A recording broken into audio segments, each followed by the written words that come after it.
आप सभी भाई बहनों का आध्यात्मिक ज्ञानात्मक चैनल की ब्रेकिंग आध्यात्मिक न्यूज ज्ञान कक्षा में एक बार फिर स्वागत है। आज की चर्चा का विषय है, इंग्लिश का एक शब्द है स्क्रिप्ट, और नीचे हमने एक शब्द लिखा है जीवन।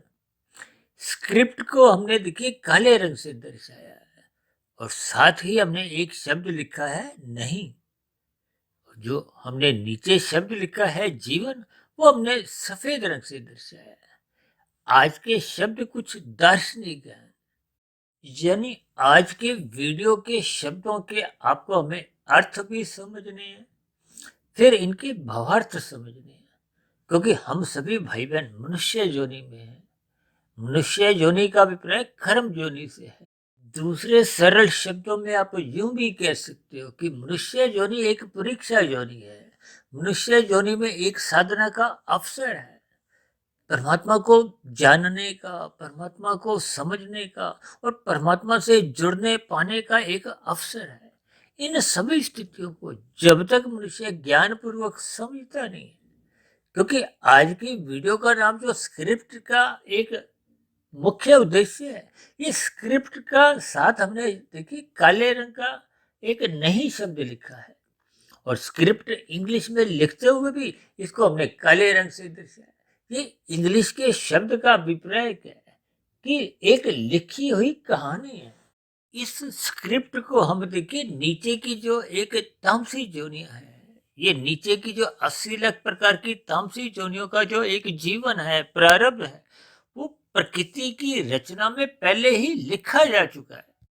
जैसे जितनी भी देखिए फिल्मों की शूटिंग होती है, टीवी के धारावाहिक बनते हैं, उसमें भी जो जो किरदारों की जो एक स्थितियां होती हैं, हीरो ने ये वाला एक संवाद बोलना है, उसके बाद हीरोइन ने ये वाले एक संवाद का ये वाला उत्तर देना है, बीच में विलियन या खलनायक आना है तो उसका ये संवाद है।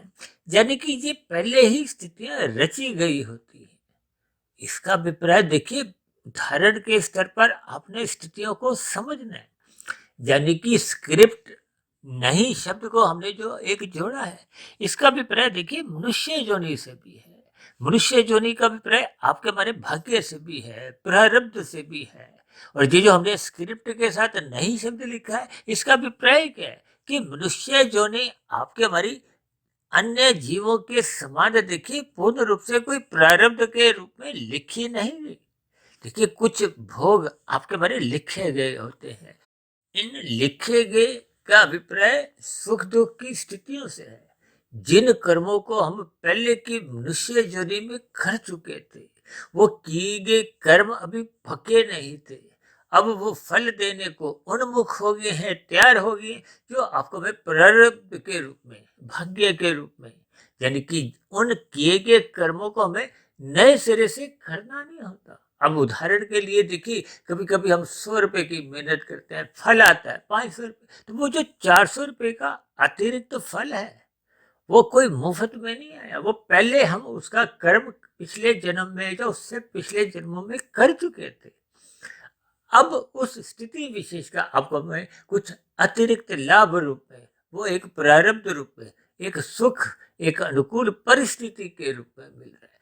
ठीक इसी तरह कभी कभी हम 700 रुपये की मेहनत करते हैं, फल आता है 300 रुपये। तो ऐसी स्थिति विशेष में वो जो 400 रुपये की हानि, नुकसान होता है, वो पूर्व के किए गए जो पाप कर्म था, उसका दुख रूपी परिणाम के रूप में वो 400 रुपये का नुकसान हानि हो जाती है। देखिए इन सभी स्थितियों को आपको हमें ज्ञान पूर्वक समझना है। लेकिन हमने स्क्रिप्ट नहीं के बाद एक शब्द क्या लिखा है, जीवन, जिसको हमने सफेद रंग से लिखा है। यानी कि मनुष्य योनि पाकर आपको हमें अपना जीवन सुधारने की, बिगाड़ने की फिर पुनः एक स्वतंत्रता मिलती है। आप नए कर्म जो करते हो उसको पुरुषार्थ कहा जाता है। पुरुषार्थ का अभिप्राय धर्म, अर्थ, काम, मोक्ष की स्थितियों से है। मोक्ष तो देखिए एक परम स्थिति है, उसको पाने के लिए तो सर्वप्रथम आपको हमें धर्म मार्ग पर चलना होता है। यह धर्म का अभिप्राय देखिए सात्विक स्थिति से, क्योंकि प्रकृति के तो देखिए 3 गुण है जिनकी हम चर्चा प्रतिदिन ही लगभग करते आते हैं, तमोगुण, रजोगुण और सतोगुण। आज हमने देखिए रजोगुण की स्थिति का कोई प्रत्यक्ष रूप से कोई ऐसा शब्द नहीं लिखा, क्योंकि हम रजोगुण की स्थितियों को रंगीन रंग से दर्शाते हैं, संसारी आकर्षणों से दर्शाते हैं, जबकि तमोगुण को हम देखिए एक अंधकार में स्थितियों से दर्शाते हैं, काले रंग से दर्शाते हैं, ताकि हम उससे बचें। जैसे शाम को सूर्य ढल जाता है, अंधकार में स्थितियां उत्पन्न होने लगती हैं, तो सर्वप्रथम हम अपने घरों में प्रकाश करते हैं। गाड़ी चलाते समय हम अपने गाड़ी की लाइट ऑन कर देते हैं। सरकार द्वारा भी सड़कों पे देखिए प्रकाश उपलब्ध करवाया जाता है, ताकि हम स्थूल शरीर के स्तर पर ठोकरों से बचें। ठीक इसी तरह मनुष्य जीवन पाकर, क्योंकि हमने देखिए जीवन शब्द को सफेद रंग से दर्शाया, यानी कि ये मनुष्य योनि की एक स्थिति है। मनुष्य योनि में ही हम सत्संग करते हुए, सत्वगुण का संग करते हुए, गुरु के प्रवचनों को सुनते हुए, शास्त्रों का स्वाध्याय करते हुए हम अपनी ज्ञानमय स्थिति में लौट सकते हैं, अपने कार्य शरीर को पूर्ण रूप से शुद्ध कर सकते हैं, और अपनी आत्मा का जो एक मूल प्रकाश है, जिस पर अज्ञानता के तमोगुण राशि स्थितियों के एक बादल आ चुके थे, तामसी स्थितियों को देखिए मल से जोड़ा जाता है। अब मल का अभिप्राय तो आप और हम भली भांति परिचित ही है। सुबह उठकर हम सर्वप्रथम स्थूल शरीर के स्तर पर एक मल त्याग करते हैं, यानी कि ये एक निंदनीय स्थिति। इसलिए तो शास्त्र बार बार कहते हैं तमोगुण की निंदा करो। देखिए इनके भावार्थ आपको में समझ नहीं है। यहाँ निंदा करने का अभिप्राय क्या है कि हमें पाप कर्मों से बचना है, निषेध कर्मों से बचना है। जिन कर्मों को शास्त्र मना करते हैं उन कर्मों को नहीं करना, इसका अभिप्राय इतना ही है, ताकि हम बुराई से बचें। अन्यथा जब जब हम निषेध कर्मों को करते हैं, कानून का उल्लंघन करते हैं, ये सभी स्थितियां फिर भविष्य में आपको मैं एक दंड रूप में आपके हमारी स्क्रिप्ट एक लिख दी जाती है, यानी कि जैसे न्यायालय द्वारा आपको मैं सजा एक दे दी जाती है। ठीक प्रकृति की व्यवस्था में भी जब हम पाप कर्म अधिक कर जाते हैं, मनुष्य योनि पाने की पात्रता रहती नहीं है, तो फिर ऐसी स्थिति विशेष में मनुष्य को मरने के बाद नीचे की योनियों में जो 80 लाख प्रकार की योनियां हैं, उन योनियों में आपको में उन किए गए अपराधों का दुख रूपी परिणाम भोगने पड़ते हैं। यानी कि वो जो स्क्रिप्ट काले रंग से हमने लिख दी है, उस काले रंग के अनुसार प्रकृति द्वारा रचित उन स्थितियों में आपको में एक अलग अलग जोनियों में वो पहले के मनुष्य जोनि में किए गए पाप कर्मों का दुख रूपी परिणाम भुगतने पड़ते हैं। इसका अभिप्राय इतना ही है कि आपके हमारी वो जो स्क्रिप्ट है, जो आपका हमारा भाग्य है, वो पहले ही रच दिया जाता है, वो लिख दिया जाता है। इनके भावार्थ आपने बस यहाँ तक समझने और मिले हुए जीवन का आपको में एक सदुपयोग करते हुए साधना करनी है। रात को मौनात्मक स्थितियों से बचना है, यानी हानिकारक स्थितियों से आपको में बचना है, और सुबह लाभ कमाना है। कब? ब्रह्म मुहूर्त में उठकर शास्त्रों का स्वाध्याय करना है, गुरु के प्रवचनों को सुनना है। ये सभी स्थितियां आपके हमारे जीवन में निखार लाती हैं, आपके हमारे कार्य शरीर को शुद्ध करती हैं, ताकि आपके हमारी आध्यात्मिक यात्रा आरंभ हो। हम कर्म योग, ज्ञान योग, भक्ति योग की स्थितियों में अपने आप को स्थित करें।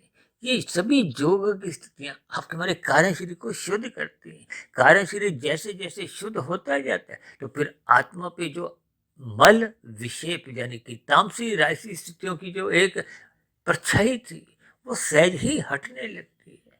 और आत्मा तो पहले ही ज्ञान स्वरूप थी, तो फिर उसका ज्ञान सहज ही प्रकट होने लगता है।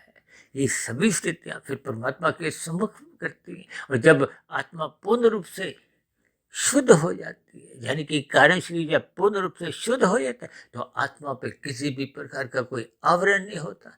तो फिर ऐसी स्थिति विशेष में देखिए, स्थूल शरीर की मृत्यु तो बिना साधना के, बिना प्रयासों के सबकी ही होती आई है। तो फिर ऐसी स्थिति विशेष में जब स्थूल शरीर की मृत्यु होती है, तो ऐसी स्थिति विशेष में क्योंकि कारण शरीर में आप किसी भी प्रकार की कोई बाध्यता नहीं होती कोई भौतिक शरीर धारण करने की, क्योंकि वो पूर्ण रूप से शुद्ध हो चुके हैं, कर्माशय संस्कार दग्ध बीज हो चुके हैं। तो फिर ऐसी स्थिति विशेष में मनुष्य को स्थूल शरीर के मरने पे फिर आत्मा को आध्यात्मिक शरीर की प्राप्ति होती है, मोक्ष की स्थिति की प्राप्ति होती है। फिर आत्मा एक लंबे काल के लिए आनंदमय जीवन में एक विचरण करती है। इन सभी स्थितियों के भावार्थ आपको हमें समझने होंगे।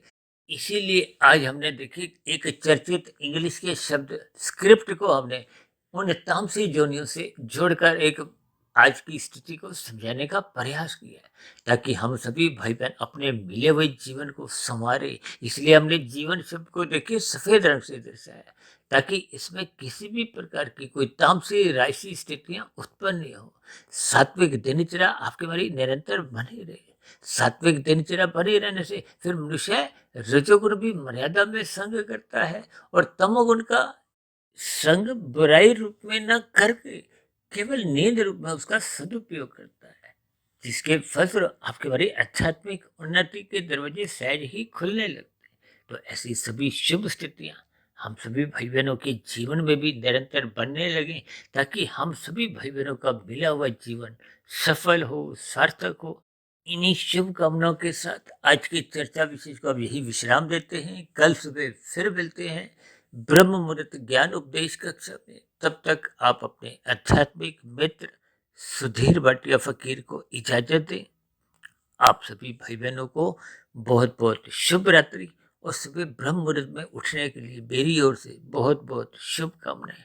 फिर भी चर्चा से संबंधित आपके मन में कोई प्रश्न उठ रहा हो, कोई मेरी ही कही गई बातों पर आपको किसी प्रकार की कोई तर्क संगत आपत्ति हो, शिकायत हो, तो आपके प्रश्नों का, सुझावों का और आपकी शिकायतों का सदा ही नीचे दिए गए कमेंट्स बॉक्स पर स्वागत है।